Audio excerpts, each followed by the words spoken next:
little bit more. All right, bro. All right. Wait. I'm putting these fucking pinkies on. Do I hear myself? Yeah, I fucking hear myself. All right, bro. This took fucking forever, but we fucking did it. I'm so fucking proud of us. I know it's the little things in life. And do you want to not look at yourself? I'm not. I've already zoned in on the podcast. I was already like, all right. So you're all right. Cool. Perfect. So, we haven't done a podcast or really anything serious in quite a while. We did some recordings. You were my first, in a sense, like we were the first two people to be working on this all the way back months ago. It seems like probably over a year. Well, conceptually, like I don't know. We've been talking about it for a long time. And it all started with a USB mic, and then it got to two USB mics, and then it was me and you. And since then, I've been really due diligence on this, and honestly, just kind of preparing for the moment that we are having right now, where we're able to do a video that's going to hopefully sync up with this analog audio. I mean, I guess I don't even know if it's analog at this point. It's analog digital. But I actually would like it if the words that we were talking was off time with the way our mouth was moving. Like that would be, I mean, all right. So there is a way to do that, and it would be like a way to just isolate the audio and then bring it back to the video later. But since we're recording, we're like literally using bare bones stuff right now. So what we have is I have a webcam, and hi webcam. How you doing?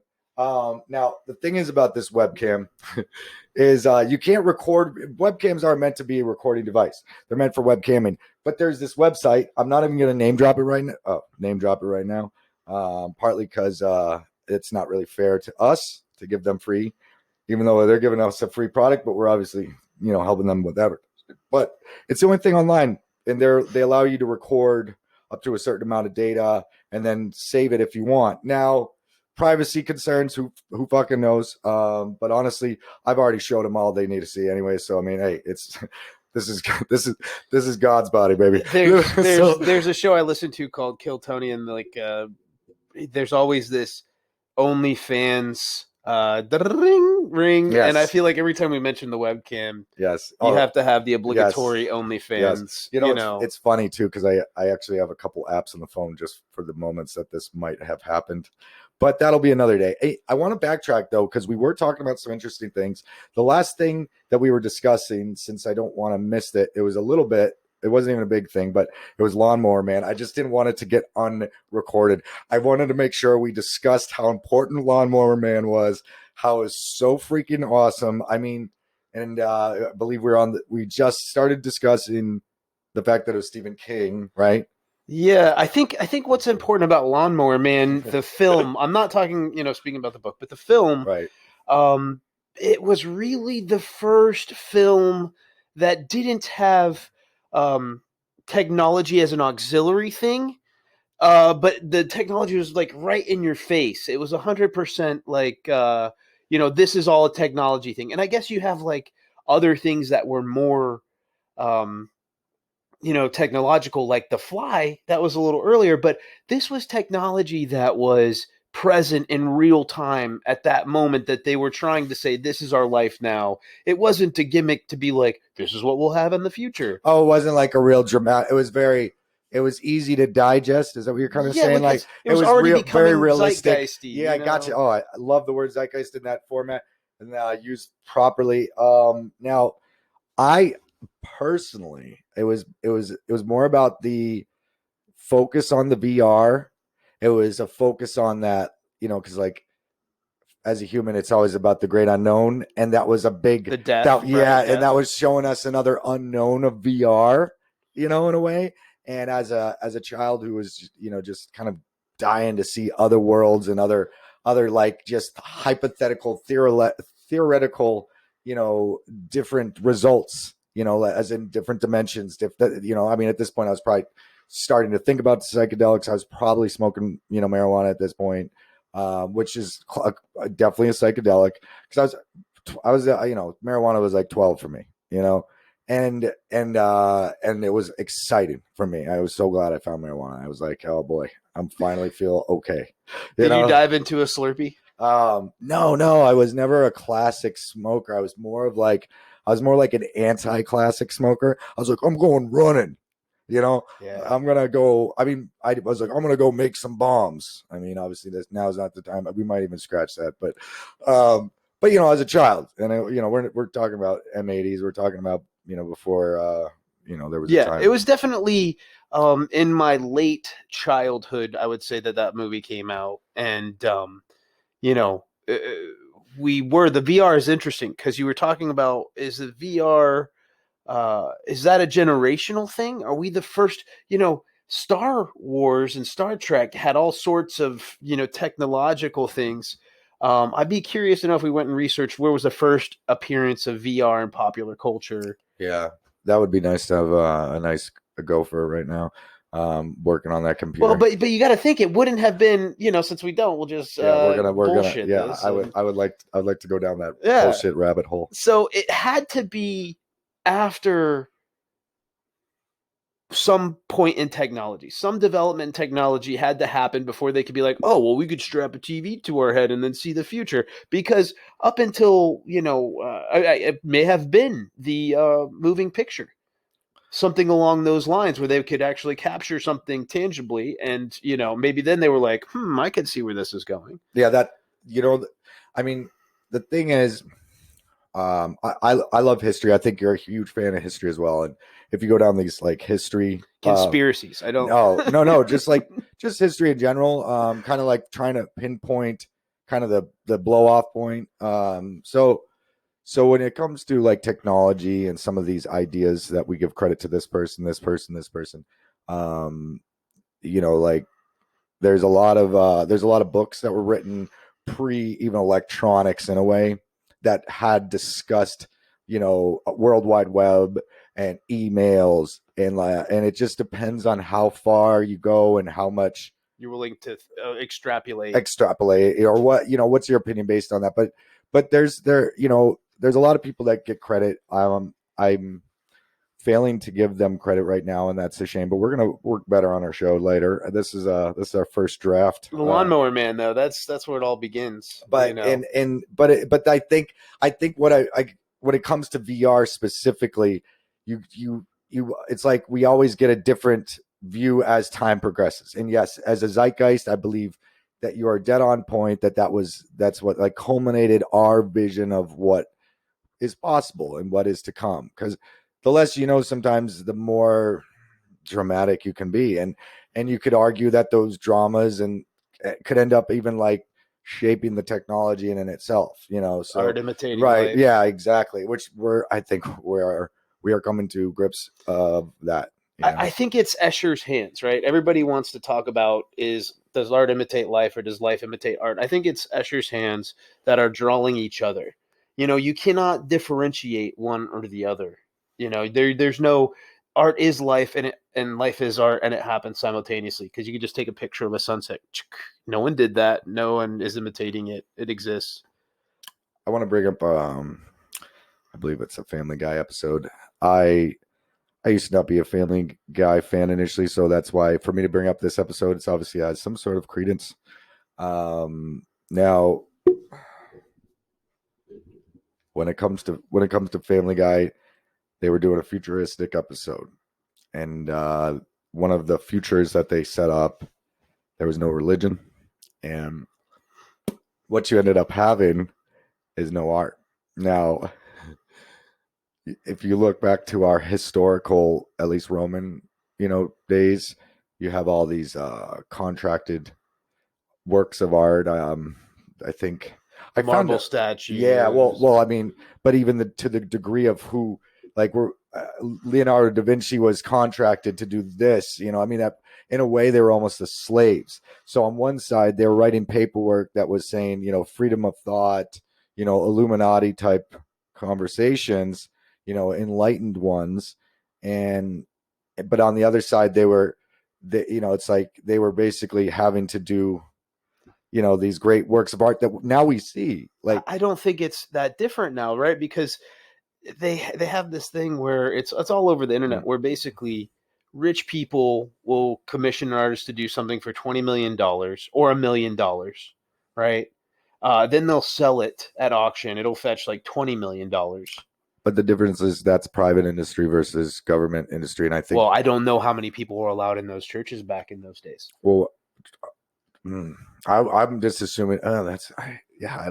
The whole church game was weird because they took over where the Roman Empire went under, and then you had what is it, the Byzantine Empire? Where we start, you mean talking about like Well, the like Western no, I civilization? mean like I'm talking about the Roman Catholic Church as far as their power. At one point, the Vatican did have a physical ownership of Europe.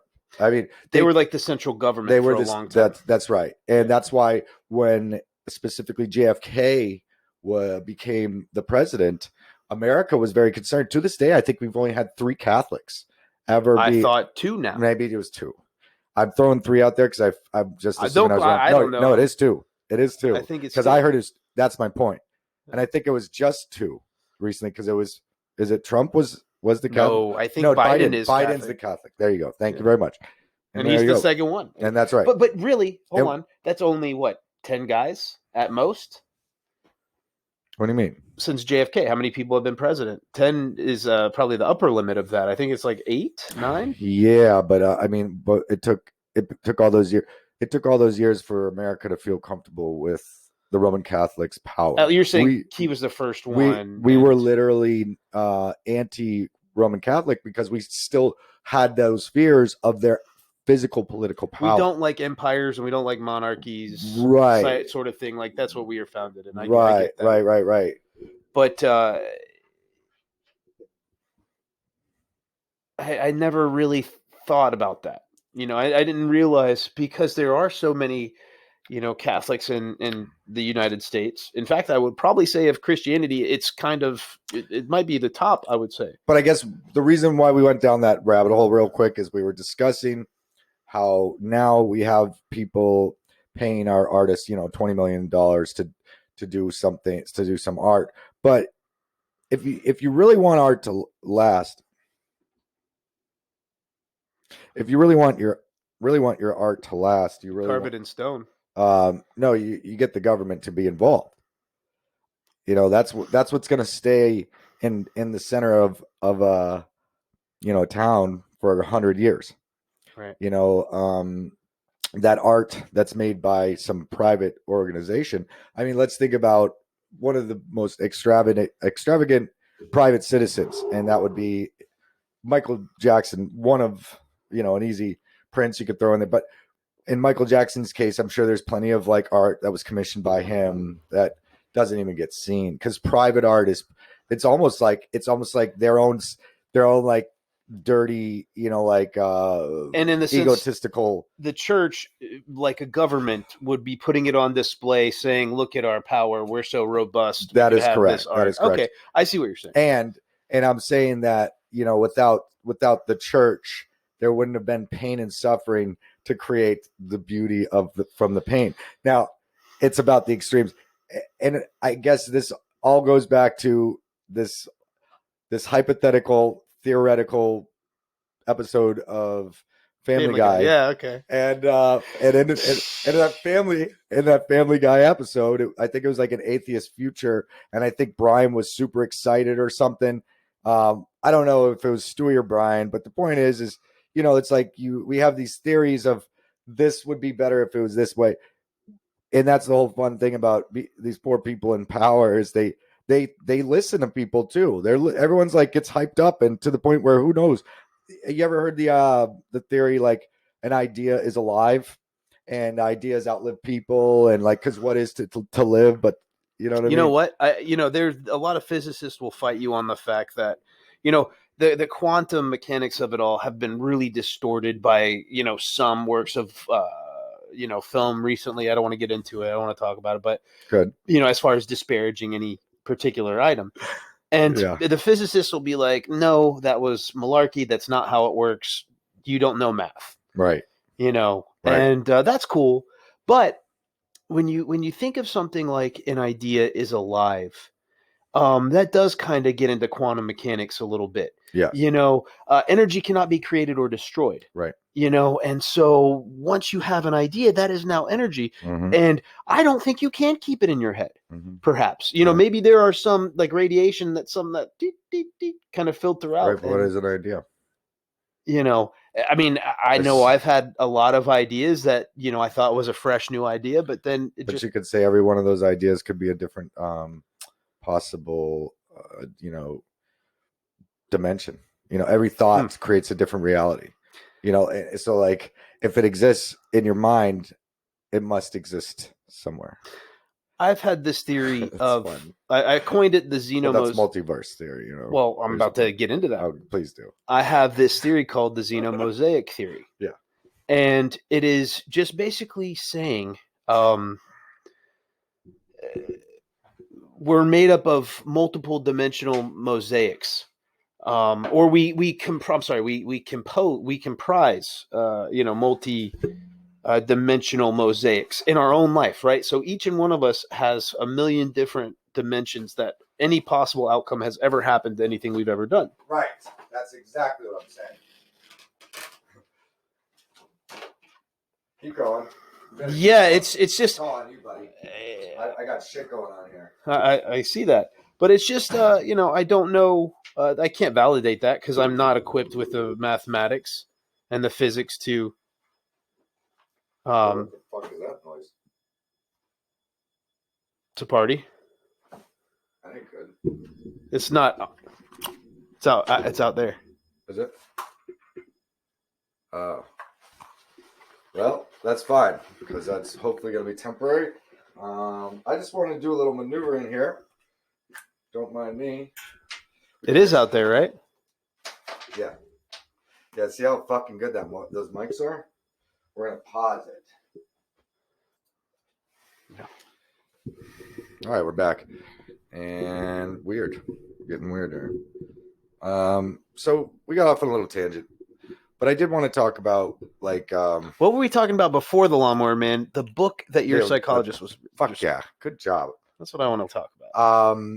It was called No Self, No Problem, and it was basically discussing the importance of acknowledging that you think you're somebody, but you're not. You're not a person, really. You're not an ego. Those are all made up things that you kind of create to protect yourself. But just like feelings come and go, your ego is a made up idea. All right. I want to go into a couple before I go back to that main point. I do want to bring up a couple things that they did to prove that you are not your thoughts. So all right, everybody. Let's go on a basic level. Like you have your left brain and your right brain. Your right brain cannot talk. What that means is your left brain does all of the vocal communication. So if the right brain wants to talk, it has to convince the right brain. If the right brain wants to talk, it has to convince the left brain to talk for it. Huh? Time out? Yeah. What do we got? It's isolated. Fuck it, bro. I just want to talk about this thing because I think you're right there. Is that mine? Yours is that one, yeah. I just want to talk about this thing because I find it fucking fascinating that we don't realize that we don't really make our own decisions. Determinism. Well, it's more like you have a subconscious kind of messing with you, and that subconscious, I believe, is kind of like your right brain, really. I know I don't make my own decisions because I'm very sabotaging, so I know I'm like, if I was really in it for myself, which, theoretically we all should be to a certain extent, because if you do good, you can then provide for others, but it's like, I would have, done a lot of things differently, I think. You can't have any of that shit. Touch it. Oh, because it's making noise the It's entire all the time. fucking subtle thing. Yeah. All Here, right, so is this better? I just want to. gotta say, and then aim it. Yeah. Okay. Fuck yeah. All right. So it's more like we're just a culmination of a bunch of things. We have these cells in our body, right? We got parasites, we got bacteria, we got amino acids, we got a lot of stuff going on. Now, that being said, we even have, on a bigger scale, we have two fucking brains, dude. And like one of the fun theories they like to say is, it's almost like you started off as two cells that merged and they were friends until the left brain figured out how to speak and the right brain was always silent. And the right brain, I like to think of, and we're still learning a lot about this, but the right brain likes to, I like to liken to the idea of like that kind of like slow, patient, intelligent friend watching his idiot younger brother constantly fail, or his idiot, whatever, insert insecure past relationship issues here. But whoever like you're just like waiting to catch up, because the right brain can't talk, so it's responsible in general with math. So it correlates very directly with musical and ability, and also art, because apparently your art is math, and then you could go down that rabbit hole, the golden ratio, or the I forgot the other one. It's a big dolly thing, but whatever. That's not the point. The point is let's go more down this rabbit hole. So the left brain can speak, right brain cannot speak, but the left brain cannot remember faces for some reason. What I'm saying? So the right brain has to do facial cognition. Now they learn these things because when people get brain damage on the left side of the brain, they're like, Amnesia. oh, it's yeah. Oh, I understand faces, but I can't recognize faces because it's in the left side of your brain. Now our brains are very, very effective. They're elasticity is what they said. It's always growing. They're always just adding more and more folds. It's like an 11-dimensional fucking object, for fuck's sake. Honestly, it really is. They have 11. There's parts of your brain that have 11 dimensions. And obviously it's not exactly what it's funny that you bring up the brain, because I talk with my wife a lot about, obviously I have my own business and I'm doing fine, but I don't see myself doing pools forever, and as you shouldn't. right. And we get to the point of what do we do? Because Sarah and I will have very, very, honest conversations about where we see ourselves and what do we want to do, and just trying to talk through, hash out, through the changes that we all go through in life. People change as they get older. Well, got to the point of that saying, you never work a day in your life if you're doing something you love. I think that saying is bullshit, personally. I do think that you can find stuff in life that is more tolerable than a lot of other things. But, you're never going to have something that doesn't feel like work. And that is okay. That is fine. You can work. Working is great. It's terrific. It's awesome. But my point is, I want to do something in biology, and I want to do something in the neuroscience, neurocognitive realm. And so, you brought up the elasticity of the brain. I think there are cells that are very important that they used to call nerve kitten. It's basically the cell glue, the nerve glue is what they used to call it. But these cells, they're now finding out, can go from the central nervous system to the peripheral nervous system. And it's one of the only things out there that does that. And these cells, I think, are going to be the key to to fixing Alzheimer's, to fixing um, any kind of neurological disease that there will be, because it's what provides that elasticity to your brain. You know, it is, what is that stuff Could in our skin that keeps our collagen or whatever? You know what I mean? Like it provide. Well, I would like. All right, and I love the specifics of what you're discussing, but I am That was just a side note. no, but I'm going to jump on it because I'm a huge fan of the CRISPR technology, and from what I understand, CRISPR is like a butcher's knife versus there's a new formula. Which actually, if you look up CRISPR, man, that was a great fucking stock to buy. But there's a new formula that's more of a I like their salads. more of a uh, it's more of like a Fine tool. fine tool. Yeah, it's like a surgeon's knife. But what I find to be the most important facet of CRISPR technology is you have pre-programmed bacteria that can basically go into your body and change the coding, like maybe something like a computer. Even a virus can rewrite your system to a certain extent. Well, that's what it is. We're putting in mRNA virus. Well, yeah, well, because what we're using is we're basically like taking a bacteria and we're flashing it and making it have nothing in it so that it can send the programming. Right, kind of like you could buy CRISPR, those floppy disks yes. that you used to have. There's nothing on it. You put like an execute file on the floppy disk, put that into DOS, run that execute, and it file. works, and we're very limited on what we can do with it. But there's a newer version out, and the reason why I'm saying like I think none of anything matters besides programming your brain. Your brain will do all the work. We are programming it as we live.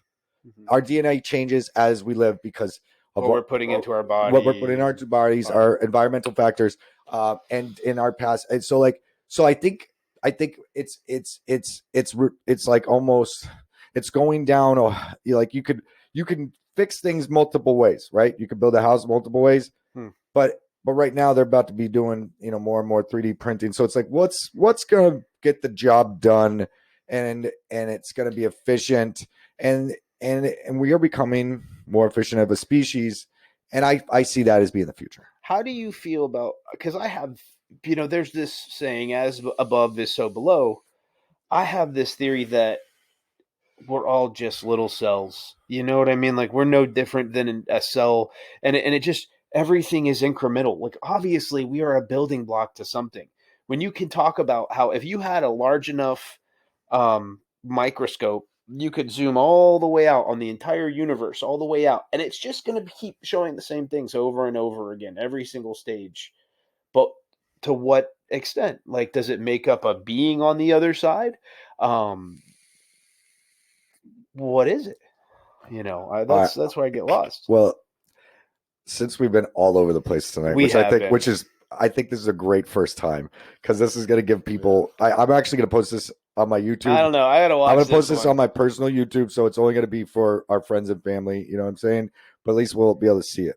And now, I kind of want to jump on the DMT discussion. I want to go over my first DMT trip that I really felt like I left my body. If you don't mind, and I felt like that answered a lot. I'm very curious. Well, a lot of people haven't even had that experience, like that letting go and leaving your body and having that out of body connection with something real deep. Like in my dead moment. Yeah. Now, I'm gonna set the scene real quick. I wish I had another beer. Actually, can we pause just for 1 minute? Yeah, it too. Like this feels a little bit more legit-y. Comes with a little bit more nerves. Recording. What are you saying? It just comes with a little, like with the whole setup. It's not just us in my cousin's trailer doing. It's more real. Yeah, and that's what's fun. Now we were discussing the DMT thing. Yeah, so I'm setting the curious scene about it. So start to finish, how does it go? Well, I mean, you got the acacia, you got the mimosa. I'm sure there's plenty of people to debate what's better, what's worse, if there is any better or worse. For me, I noticed the mimosa seemed to be a more effective material to get a product from. Acacia always felt like DMT on the outside, like almost like Pepsi Light or some shit. Now when I finally did have my like really leaving my body experience, that's the one I want to talk about, because we were discussing, what is life, what is it's pretty fucking deep to even question it all, anyways, because obviously things just have to be coming from something. The Big Bang happened, but what happened before the Big Bang? What's going on here? And now I'm not here to tell you everything, but I am here to tell you my DMT trip, which a lot of people, have had some amazing effects from. And for me, I was able to leave my body. We're going to start it at that. I was at a festival called Afterburn, and we have that in Florida. It's like what you would call a satellite operation of Burning Man. They call it Afterburn because it's for the people that went to Burning Man. And you see if you can't focus your mic a little bit more on you. There you go. Yeah, you want that front of that thing facing you. Okay. Oh, pull it up, pull it up, pull it up, pull it up. There you go. Up. Yeah, that's better. Now, so I was. Where's it at? It's like somewhere Central Florida. It's really not too far from Orlando. Okeechobee or something? No, not even. It's like somebody's private property or something.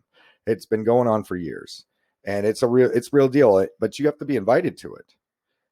You can't just go, and it's really? not. Yeah, you have to get an invite. I mean, it's not like super hard. But honestly, those are so much better. You have, yeah. It's. I think it's worth it for anyone to go. The thing is I went there, kind of trolling it right off the bat. In my mind, what would you do to be weird at a weird place? Like a place where everyone's a hippie. For me, my thoughts were to wear a Bone Thugs and Harmony hat, and it really hit its mark. I'm sure there's plenty of people that thought I was a narc. It made people feel uncomfortable, and yeah, that's not, boom, boom, boom, boom, boom, boom. And I went to that. It's funny. I got that hat from the concert that didn't happen. I finally got to see Bone Thugs. Obviously, you can't really anymore. And they don't even do rap groups. Obviously, it's very telling who I am. But they had some like flight error, so they canceled the show. And the crazy thing is my recent ex-girlfriend, who doesn't give a fuck about Bone Thugs and Harmony, she calls me up. She's like, I'm sitting next to Bone Thugs, because I went home, but apparently they showed up in Orlando, and they just like went to like that one Tanqueray's bar. Yeah, dude, that would have been awesome. That would have been awesome. But of course, wow. So anyways, I have the Bone Thugs and Harmony hat. I'm going to this hippie festival where people are naked. There's orgy tents. There's VR places. People, and the idea is like they're trying to like go off of the Burning Man in the sense that they don't want you to pay for things. It's a lot of like trading and stuff. So I brought like maybe 100 joints. I don't know. I mean, maybe not 100, but at least 50. I could, you just gotta work towards goals. And and I figured, Bone Thugs or not, he can't hold it against me when I got a shit ton of fucking joints. Now back to the DMT. Well, I was dating someone who like was into ketamine, so we found some ketamine, and I'm not a fan of ketamine. It kind of knocks you out. I know it helps with depression. Maybe I'm not too depressed to enjoy it. It's slow. It's like I think a lot of drugs help with depression. Yeah. Well, I mean, like in different ways, but I mean, for like certain periods of time. But ketamine actually they're prescribing for depression. Yeah, I'm saying it's a legal drug now. I mean, it's no, like they have an inhaler. Do you know about this? I know a little bit. It's very there's not much available out there. You have to be you have to get accepted for the program, and you have to do the inhaler at the doctor's office. Anyways, but it lasts like 6 months, right? yeah, it's like you do it. It has a lasting effects because they're apparently what they're learning is all these things are psychedelics, and psychedelics have lasting effects, and basically all those Prozacs and Zolofts are psychedelics. They're just not. They're not good psychedelics. So I have a question for you. Yeah. This goes to life imitate art, art imitate life. All right. What do you think is the cause of all the, mental illnesses and, anxiety and everything that's ruled our society now? Is it something that's always been there? Is it something that we're finally able to diagnose? Is it something that is more prevalent because of certain environmental, societal conditions? You're so well. You're trying to black and white something that has like that's has so many spectrum. So I will actually I would love to break that down for you. I would argue that society has symptoms as a whole of the society going through pain. So if there's more prevalence of something then yes, we're less in tune with ourselves. So I think right now we're experiencing a high volume of mental illnesses, and I think it's directly related to the factors of technology going faster than us being able to handle it. And there's a lot of conversations on that, and recently there was a Netflix where there was recently a Netflix where these ex-Google employees, ex-Amazon employees, ex-Apple employees, they were basically talking about how they scammed everyone to be addicted, and it's basically now you're seeing dopamine, where everyone's getting high on likes and shit. I mean, and we're basically raising our children now on our children now on dopamine, on some like thick ass sick levels of dopamine. So we have created our own viruses. We are like children to our own selves because we're just learning to basically play with our dicks, and we're fucking coming all over our faces, and we're creating messes because we don't know what to do with our dicks yet. And I think that's inevitable. We're gonna probably have those moments that, like, what kind of cycle you want to look at? 100-year cycle, 1,000-year cycle, 5,000-year cycle. It's hard to quantify any of it really, because I think it's all in some sort of like big scheme of things. It's all inevitable. Now back. Hold on. Yes. What is that? You were saying something about it's like the other art. It's the shell looking thing. What is that called? The art form. It's like the golden ratio.